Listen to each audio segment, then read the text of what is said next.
ज्या क्षणाची आपण सर्व वाट पाहत आहोत, संपूर्ण महाराष्ट्र ज्याची वाट पाहत आहेत, श्री राजसाहेबांना विनंती करतो की त्यांनी संपूर्ण सभेला संबोधित करावं.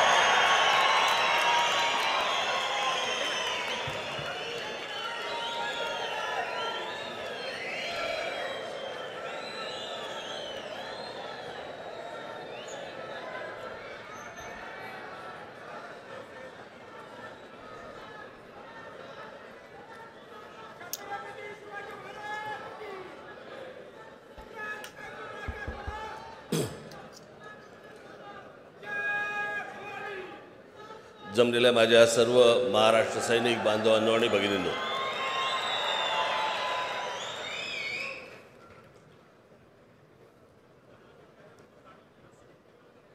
मला कल्पना आहे आपण बराच वेळ इथे थांबलेला आहात,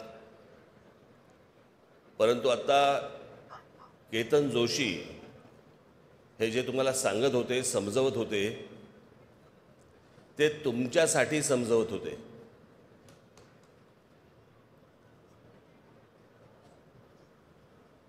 की हा सोशल मीडिया हा आपण कशा प्रकारे वापरला पाहिजे, राजकारणासाठी म्हणून याचा कसा वापर केला पाहिजे, लोकांपर्यंत तुम्ही कसे पोहोचलं पाहिजे. जे माध्यम इतकं पॉवरफुल, अत्यंत महत्त्वाचं माध्यम जे तुमच्या हातामध्ये आहे, ज्याच्याबरोबर तुम्ही रोज सकाळीपासून रात्रीपर्यंत खेळत असता, ते माध्यम तुम्ही कशा प्रकारे राजकीयदृष्ट्या वापरलं पाहिजे, ज्याचा उपयोग पक्षाला होऊ शकेल,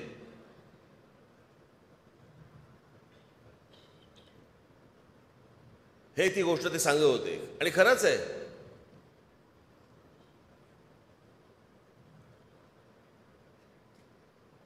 माझ्याही बाबतीत काय काय टाकतात.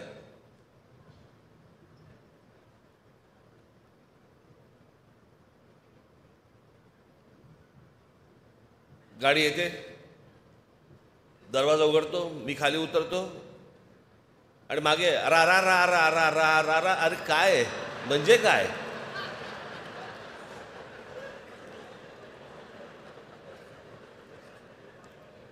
यातनं हाताला काय लागलं? ना तुमच्या ना माझ्या.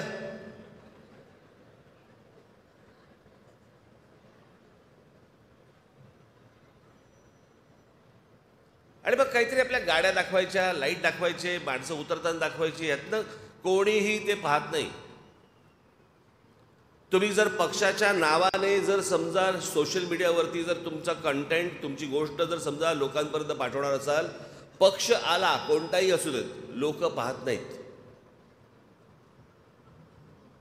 त्याच्याबद्दल जर समजा काहीतरी गोष्ट मिळणार असेल, त्यांना ऐकायला मिळणार असेल, पाहायला मिळणार असेल, तर लोक पाहतात, आणि ते पाहत नाहीत. असो, पण सोशल मीडियाचा कसा वापर करायचा याबद्दलचं मी केतन जोशी यांची मी काही व्याख्यानं मी काही शहरांमध्ये, जिल्ह्यांमध्ये आपल्या महाराष्ट्र सैनिकांसाठी ठेवणार आहे, की त्यांनी ते कसं वापरलं पाहिजे यासाठी. ज्यांना राजकीय महत्त्वाकांक्षा आहे त्यांनीच तिथे यावं. आज महाराष्ट्र नवनिर्माण सेनेला 18 वर्ष पूर्ण होत आहेत.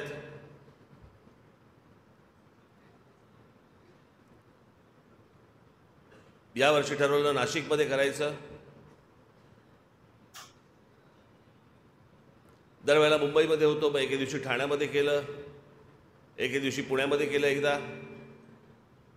म्हटलं याला नाशिकला करू. महाराष्ट्रातल्या प्रत्येक शहरांमध्ये, प्रमुख शहरांमध्ये दरवर्षी पक्षाचा वर्धापन दिन साजरा करायचा असं आम्ही ठरवलेलं आहे.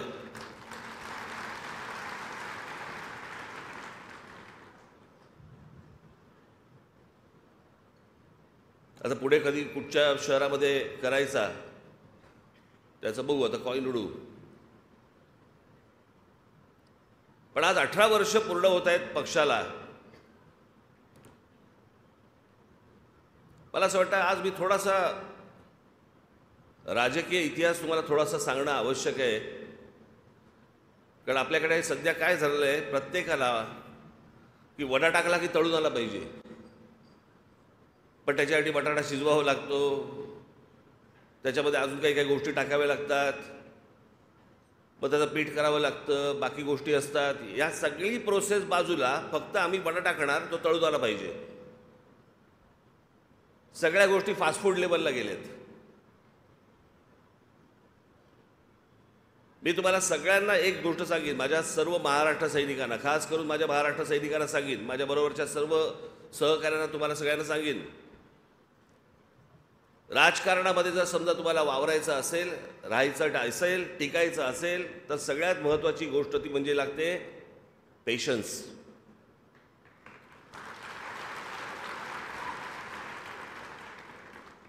तुमच्या आजूबाजूचे इतर जे आपले राजकीय पक्ष आहेत, यांचं यश तुम्हाला आत्ता दिसतंय.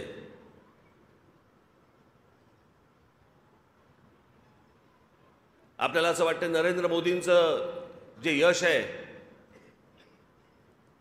2014 साली आलेलं, ते नरेंद्र मोदींचं आहे, त्यातला काही भाग असेल, पण ते संपूर्ण श्रेय इतकी वर्ष त्या पक्षासाठी झटत असलेले जे कार्यकर्ते त्यांचे आहेत ना, त्यांचं आहे ते श्रेय.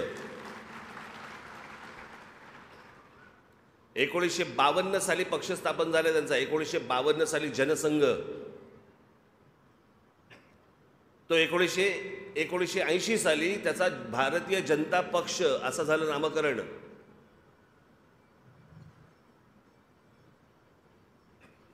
आणि 52 सालापासून इतक्या लोकांनी खस्ता खाल्लेल्या आहेत. त्याच्यामध्ये मग अडवाणीजी आले, अटलजी आले, सगळेच आले. महाराष्ट्रात बघायला गेलं तर प्रमोद आमचे महाजन झाले, गोपीनाथराव मुंडे झाले, सूर्यभान वाडणे झाले, अनेक लोक आहेत. ज्या अनेक लोकांनी, हशू अडवाणी झाले, इतक्या लोकांनी जे इतकी वर्ष ज्या खस्ता खाल्लेल्या आहेत ना, त्याच्यातनं आलेलं हे यश आहे. अचानक मिळालेलं यश नाही आहे.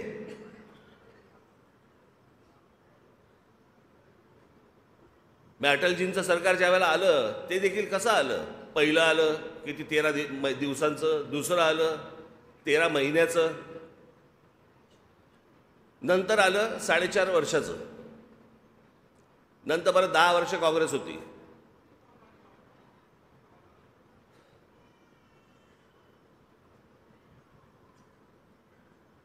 गेल्या 18 वर्षामध्ये मी माझं भाग्य समजतो की अनेक चढउतार पाहिले, चढ कमीच पाहिले, उतारच जास्ती पाहिले, पण या संपूर्ण उतारामध्ये तुम्ही सगळेजण माझ्याबरोबर राहिलात.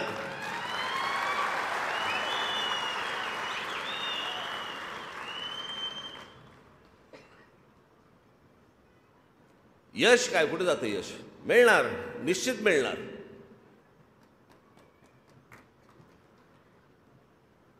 ते यश मी तुम्हाला मिळवून देणार म्हणजे देणार, हा माझा शब्द आहे तुम्हाला. पण लागतं काय? पेशन्स. तो जर ठहराव जर समजा तुमच्यात नसेल, काही नाही, गोट्या कुठेतरी घरंगळत जाणार.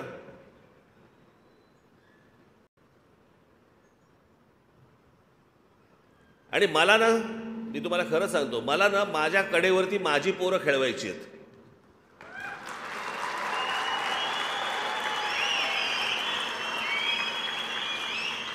कारण सध्या महाराष्ट्रामध्ये काय झालंय, दुसऱ्याची पोरं कडेवरती घेऊन फिरण्यामध्ये जो आनंद मिळतोय, तसलं सुख नकोय मला. माझ्यात आहे ताकद तेवढी.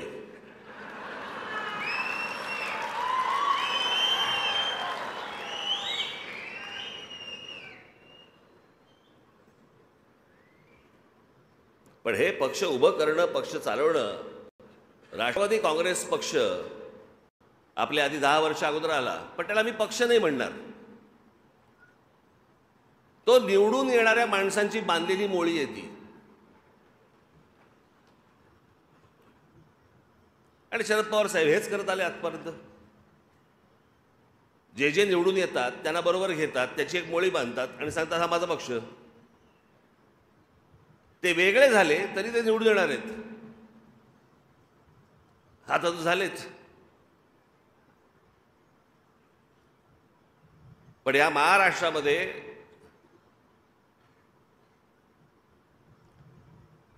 जर खऱ्या अर्थाने जर पक्ष स्थापन कुठचे झाले असतील तर एक पहिला जनसंघ, त्याच्यानंतर शिवसेना आणि त्याच्यानंतर महाराष्ट्र नवनिर्माण सेना.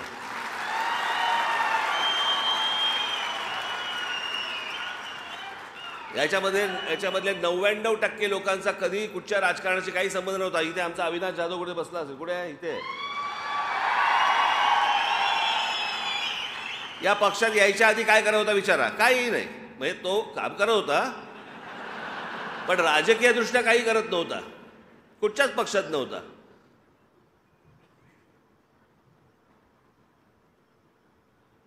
असे हजारो तरुणी या पक्षामध्ये आहेत की जे अनेक ठिकाणी नावारूपाला आले, मोठे झाले, होत आहेत, अजूनही होतील. तुमच्यातले अनेक आमदार होतील, नगरसेवक होतील.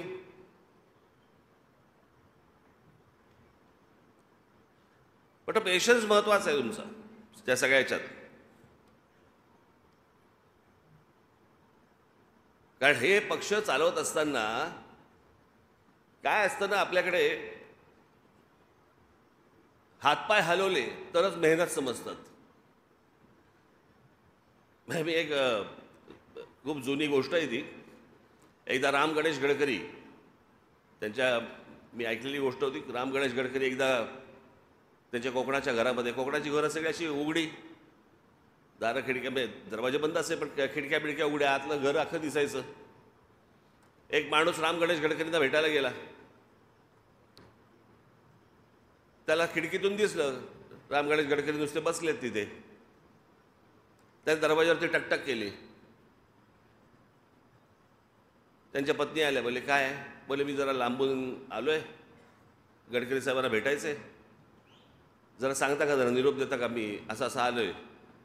ते बोले बसा तुम्ही बाहेर वरांड्यात, ते जरा कामात आहेत. अर्ध्या तासाने परत त्यांनी दरबार ठोकला. तो बोला अहो गडकरी साहेबांना सांगितलं का तुम्ही? ते बोले हो मी जरा सांगितलंय, तुम्ही बसा, ते जरा कामात आहेत. तिसऱ्या वेळेला तो भयंकर भडकला. तो म्हणतो नुसते बसलेत आणि हे सांगतायत मला कामात आहेत. मग तिसऱ्या वेळेला दरबार ठोकला. तो म्हणतो की तुम्ही कळवलं का त्यांना? ते बोलले हो मी त्यांना कळवलं, ते त्यांनी तुम्हाला सांगितलं बसा म्हणून, ते जरा कामात आहेत. म्हणतो बाई कशाला खोटं बोलता माझ्याशी? मगापासून खिडकीबंद बघतो मी, नुसते बसलेत ते, आणि तुम्ही सांगता कामात आहेत.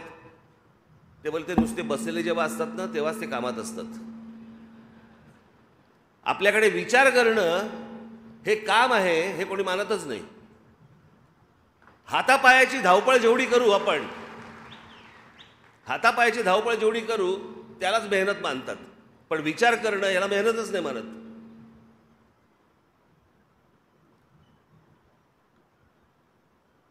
अनेक वेळेला अशा गोष्टी असतात की ज्याला एक काही बाबा स्ट्रॅटेजीचा भाग असतो. काही वेळेला काही गोष्टी सांगता येत नाहीत.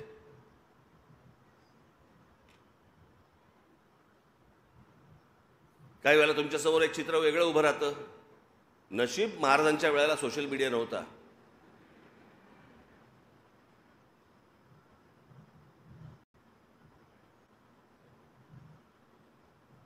आणि आजचे पत्रकार पण नव्हते. नाही तर पत्रकार परिषदेमध्ये विचारलं असतं महाराजांनी, महाराज जरा तो गनिमी कावा सांगता का काय होता तो? त्या दिवशी इथे मी आलो. कुठे बसले आमचे पत्रकार बांधव? हा इथेच बसलेत सगळे. त्या दिवशी मी इथे आलो, पत्रकार परिषद घेतली. काय विचारावं एका माणसाने मला प्रश्न.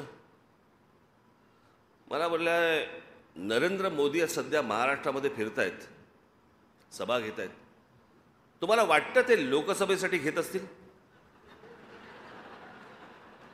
मी म्हटलं चला हे माझ्या लक्षातच नाही आलं, म्हटलं ते लोकसभेसाठी घेत असतील. म्हटलं विलक्षण, म्हटलं तुम्हाला डोळेच उघडलेस. हा काय प्रश्न आहे?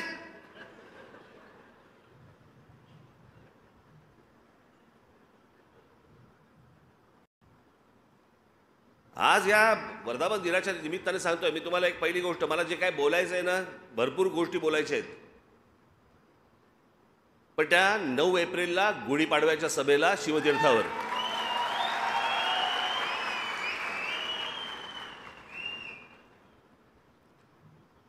महाराष्ट्र नवनिर्माण सेनेने आज असंख्य कामं केली, अनेक कामं केली, अनेक आंदोलनं केली, यशस्वी आंदोलनं केली.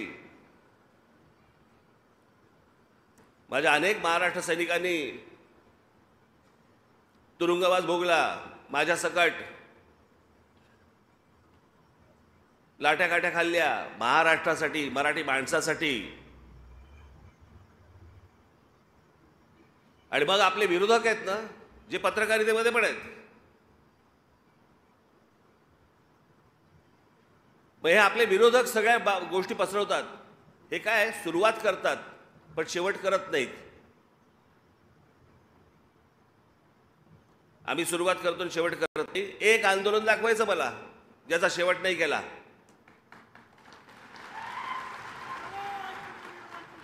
बाकीच्यांना प्रश्न नाही विचारणारे. मग आता आम्ही विचारतो की मागच्या सरकारांनी एक विषय पुढे ढकलला होता, त्याचं पुढे काय झालं, शेवट का नाही झाला? अरबी समुद्रामध्ये शिवाजी महाराजांचं, आमच्या शिवाजी महाराजांचं स्मारक अजूनपर्यंत का नाही झालं? पंतप्रधान आले, फुलं वाहून गेले ना, काय झालं त्या फुलांचं? अशा कित्येक गोष्टी आहेत की ज्याच्यासाठी त्यांनी आंदोलनं केली पण त्याचा शेवट नाही झाला. महाराष्ट्र नवनिर्माण सेनेने जेवढी आंदोलनं केली त्याचा शेवट झाला. तुम्हाला मोबाईल फोनवरती मराठी ऐकू यायला लागलं.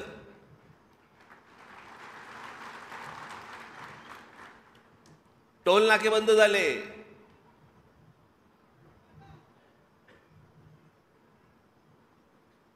पासष्ट 67 टोल नाके या महाराष्ट्रामधले बंद झाले.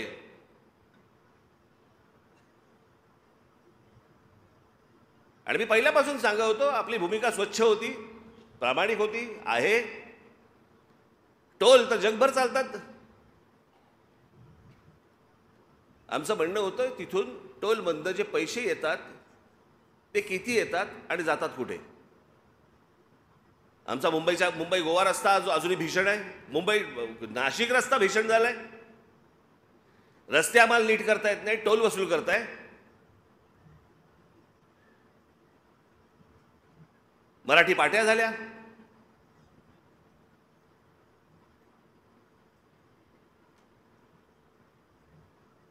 त्या अनेक प्रार्थना स्थळांवरचे, मशिदींवरचे आम्ही भोंगे काढायचं म्हटलं, बंद झाले होते भोंगे. पण हे डरपोक सरकार, आधी जे उद्धव ठाकरे सरकार होतं त्या काळामध्ये आपण हे भोंग्यांच्या बद्दल बोललो. ते भोंग्यांच्या बद्दल बोलल्यावरती माझ्या 17,000 महाराष्ट्र सैनिकांवरती केसेस टाकले होते. आणि हे म्हणे स्वतःला समजतात हिंदुत्ववादी. 17,000 माझ्या पोरांवरती केसेस टाकल्यात. तुम्ही काय चुकीचं केलं होतं त्यांनी? ज्या भोंग्यांचा मुस्लिम समाजालाही त्रास होतो,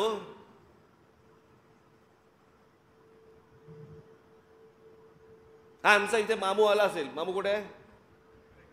हा बघा, काल त्याच्या भागात गेलो होतो मी. तिकडे अनेक मुस्लिम समाजातले अनेक मुस्लिम बांधव मला सांगत होते की मला तर एक पत्रकार पण भेटला होता मला पुण्यामध्ये. त्याने सांगितलं माझी मुलगी लहान आहे, मला त्या भोंग्यांचा त्रास होतो. मी जाऊन त्या मशिदीमध्ये त्या मौलवींना सांगितलं, ते ऐकायला तयार नाहीत. ज्यावेळेला हे आंदोलन झालं त्यावेळेला सगळ्या ठिकाणी सगळं बंद झालं होतं. पण सरकारच ढिली पडल्यानंतर परत सगळं सुरू झालं.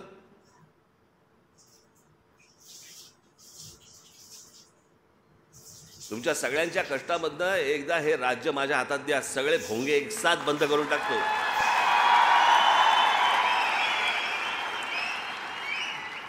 बघू कोणाची हिंमत आहे त्याच्यानंतर परत भोंगा लावायची.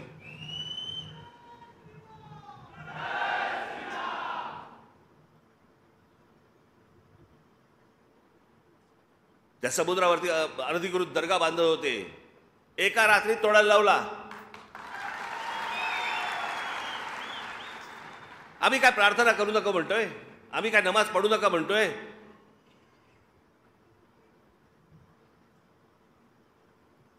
आम्ही बाकीच्या कुठच्या गोष्टींना हात घालतोय? अरे समुद्रावरती हळूहळू हळूहळू सुरू करताय.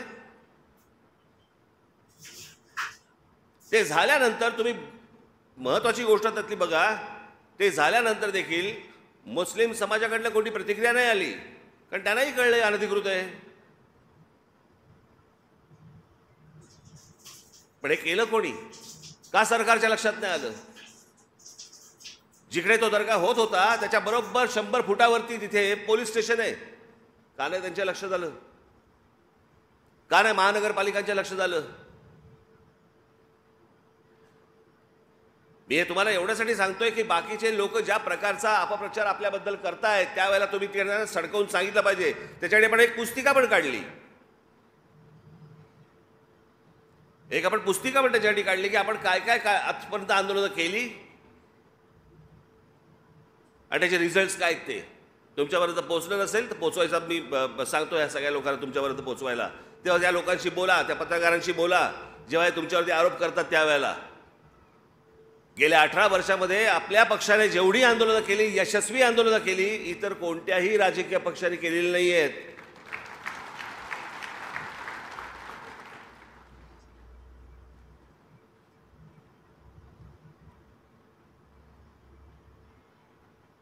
हे सगळं चालू आहे ज्यावेळेला मी एखादी गोष्ट बोलतो आणि तुम्ही ज्यावेळेला रिॲक्ट होता त्याच्यावरती. हे काय तुम्हाला असं वाटतंय लोकांपर्यंत पोहोचत नाही? लोकांपर्यंत पोहोचतंय. मी परवा दिवशी कल्याण डोंबिवलीमध्ये गेलो होतो, काल मी नाशिकमध्ये फिरलो होतो. अनेक माता भगिनी मी नमस्कार केल्यावरती दोन्ही बाजूने माझे हात धरतायत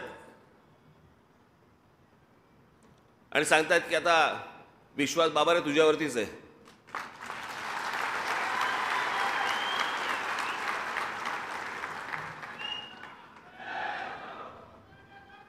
तर विश्वास टिकवणं हीच सगळ्यात महत्त्वाची गोष्ट आहे आणि हीच मला असं वाटतं वर्धापन दिनी आपण शपथ घेणं गरजेचं आहे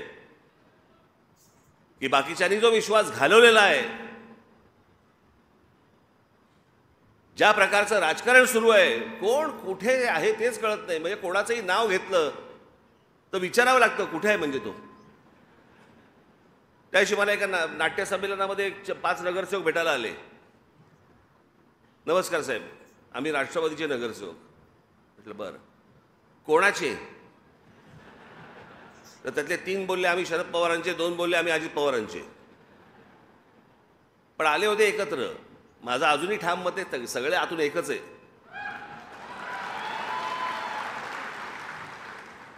सगळं आतून एकच आहे. फक्त येडे बनवतायत, तुम्हाला मूर्ख बनवतायत. आपापलं सगळं ह्यांचं राजकारण सगळं सुरू आहे आणि महाराष्ट्राची फक्त माती होतीये. आणि मग महाराष्ट्र एकसंघ राहू नये याच्यासाठी मग जातीची विष पसरवलं जातात, जातीचं विष. ते जरांगे पाटील ज्यावेळेला उपोषणाला बसले होते, मी गेलो होतो तिकडे, त्यांच्या समोर सांगितलं हे होणार नाही.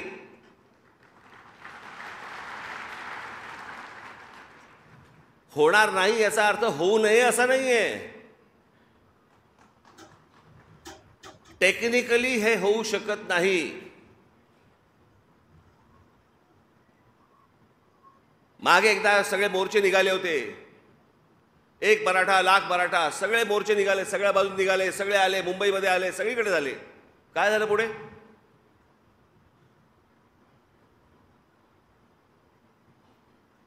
महाराष्ट्रामधल्या माझ्या मराठा बांधवांना, भगिनींना माझी हीच विनंती आहे, ह्यांच्या भूलतापांना बळी पडू नका. जी गोष्ट घडू शकत नाही, होऊ शकत नाही, याची हे आश्वासन देत आहेत. आज विषय आहे मुलांच्या नोकऱ्यांचा, मुलांच्या शिक्षणाचा. महाराष्ट्रासारखं प्रगत राज्य शिक्षण देऊ शकत नाही, नोकऱ्या देऊ शकत नाही. बाहेरच्या राज्यांमधली लोक आम्ही पोसायची आणि आमच्याकडचे लोक आंदोलन करणार.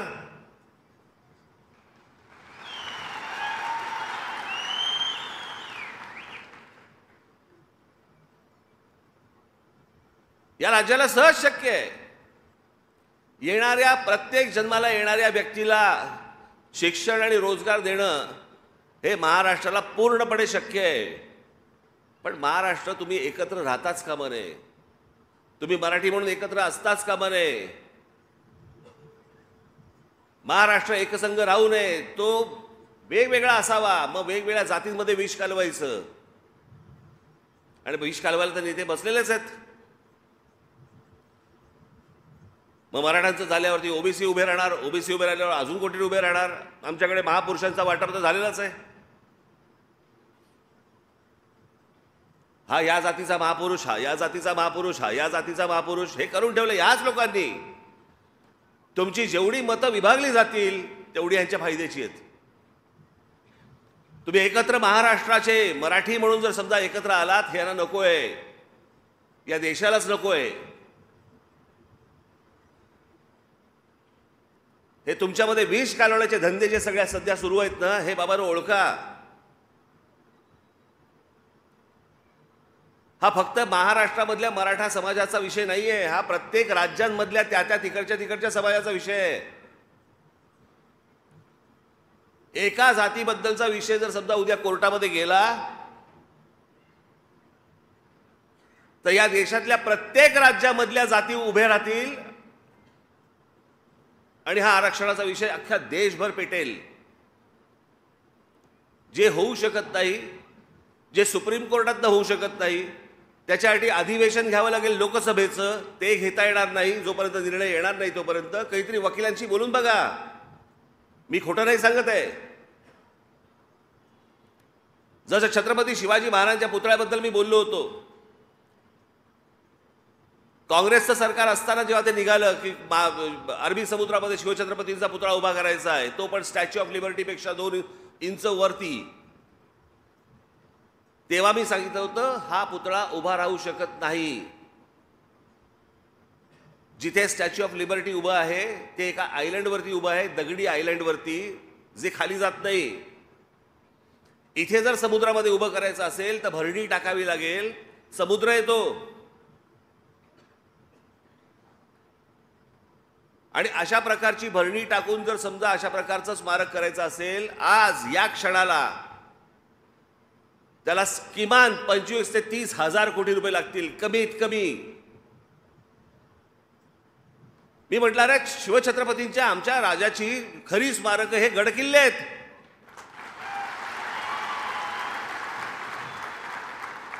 भविष्यातल्या येणाऱ्या पिढ्यांना आम्ही काय दाखवणार आहोत?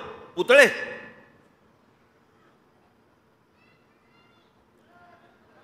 आमच्या राजाने केलेलं जे काय म्हणू आपण त्याला, त्यांचं यश, कर्तृत्व, त्यांचं मोठेपण, हे सगळं त्या गडकिल्ल्यांवरती आहे. तो इतिहास आहे आपला. जसं पूर्वीसारखा जसे गड होते तसे जर समजा उद्या ते गड झाले तर पुढच्या येणाऱ्या पिढ्यांना आपण इतिहास सांगू शकू.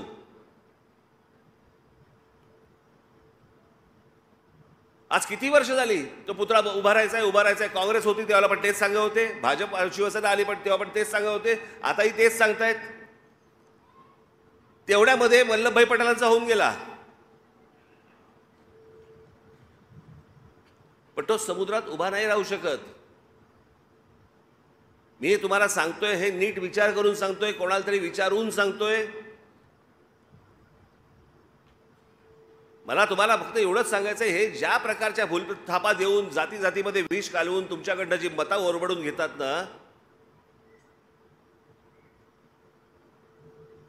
आणि ज्या प्रकारची प्रतारणा जे तुमच्याशी करतात, ही मला असं वाटतं तुम्ही ओळखणं गरजेचं आहे, आवश्यक आहे.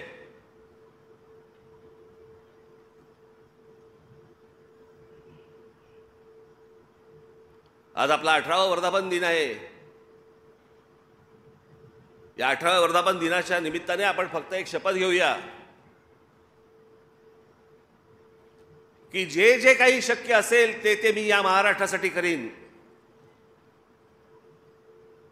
जे जे माझ्याकडनं शक्य असेल ते या महाराष्ट्रातल्या हिंदू समाजासाठी, हिंदूंसाठी आणि मराठी माणसासाठी करीन.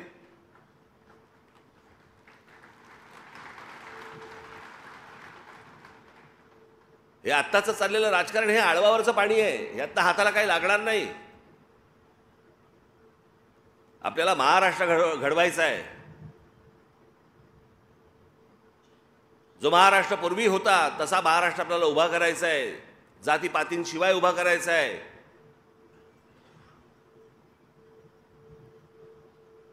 आणि मला माझ्या महाराष्ट्र नवनिर्माण सेनेमध्ये कोणत्याही प्रकारे कोणी एकमेकांकडे जातीने पाहिलेलं मला चालणार नाही.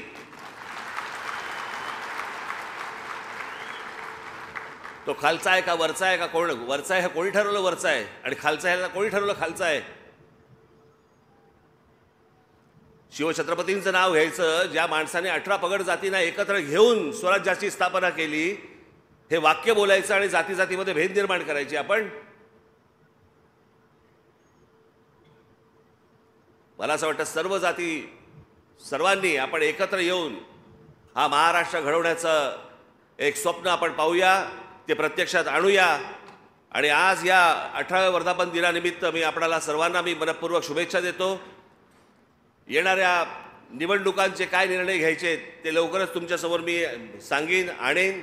तोपर्यंत आणि पुढे पण काय ठेवायचं तुम्ही? पेशन्स. जय हिंद, जय महाराष्ट्र.